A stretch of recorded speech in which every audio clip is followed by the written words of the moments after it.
आज देखेंगे linear inequalities. तो ये जो लीनियर इनइक्वालिटीज़ इसको सॉल्व करेंगे और साथ में इसका ग्राफ ड्रा करेंगे। तो इसको सबसे पहले क्या है कि इसका आपने लीनियर इक्वेशन जो है इसके कॉरस्पॉन्डिंग लीनियर इक्वेशन आपने लिखना है। तो कॉरस्पॉन्डिंग लीनियर इक्वेशन ऑफ 1, इसका मैंने नाम दिया 1, x + 3y = 3। तो इस इक्वेशन का नाम मैं रखता हूँ 2। अभी सबसे पहले आपको पता है कि इसके ग्राफ को ड्रा करने के लिए आपके पास एक लाइन होंगे और लाइन की बिलो और अबव, लेफ्ट और राइट जो है वो उसके पॉसिबल सोल्यूशन होंगे। तो लाइन के लिए आपको 2 पॉइंट्स चाहिए, एक्स इंटरसेप्ट और दूसरा वाई इंटरसेप्ट। सो एक्स इंटरसेप्ट के लिए सबसे पहले फॉर एक्स इंटरसेप्ट आपको पता है एक्स इंटरसेप्ट का मतलब है कि the point is along the x axis.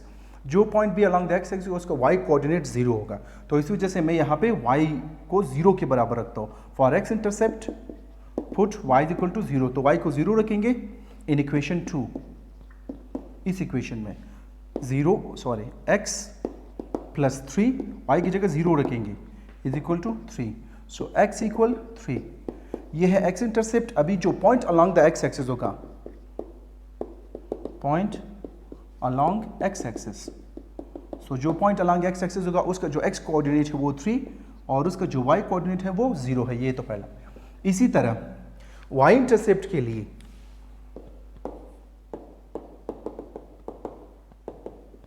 For y intercept आपको पता है y इंटरसेप्ट जो है वो अलॉन्ग द y एक्सिस है और y एक्सिस में जो है वो x 0 है। For y intercept put x = 0 in equation 2।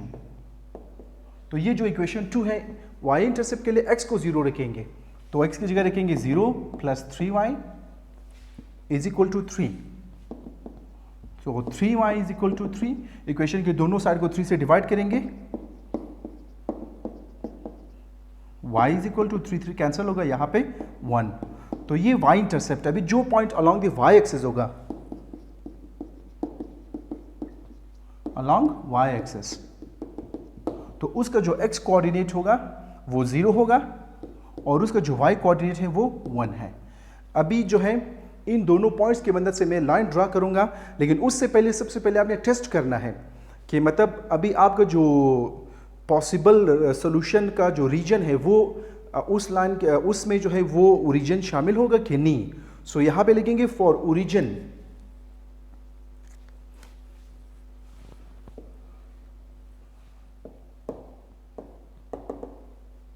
For origin आपको पता है ओरिजिन जो वहां पे x कोऑर्डिनेट भी 0 है, y भी 0 है। For origin put x 0 y 0 in 1।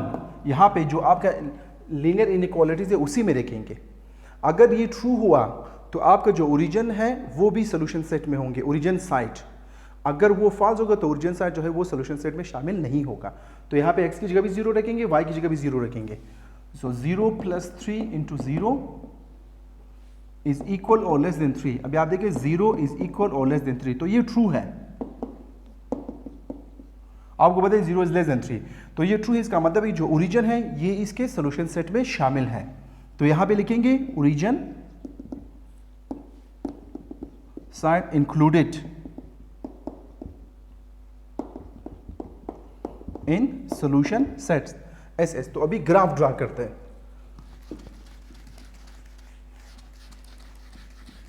In 2 points की मदद से, इस पॉइंट और इस पॉइंट की मदद से ग्राफ ड्रा करेंगे। ये x ये कोऑर्डिनेट एक्सिस है और ये x डैश, y ये y डैश। तो यहाँ पे 1, इसी तरह 2, इसी तरह 3, यहाँ पे 1, ये 2, ये 3। तो सबसे पहले आप देखें आपका जो पहला पॉइंट है ये पहला पॉइंट है जिसके x कोऑर्डिनेट है 3 और जिसका y है वो 0। तो 1 2 3, तो ये पॉइंट यहाँ पे होगा, ठीक है। ये x इंटरसेप्ट है, तो 3 और 0।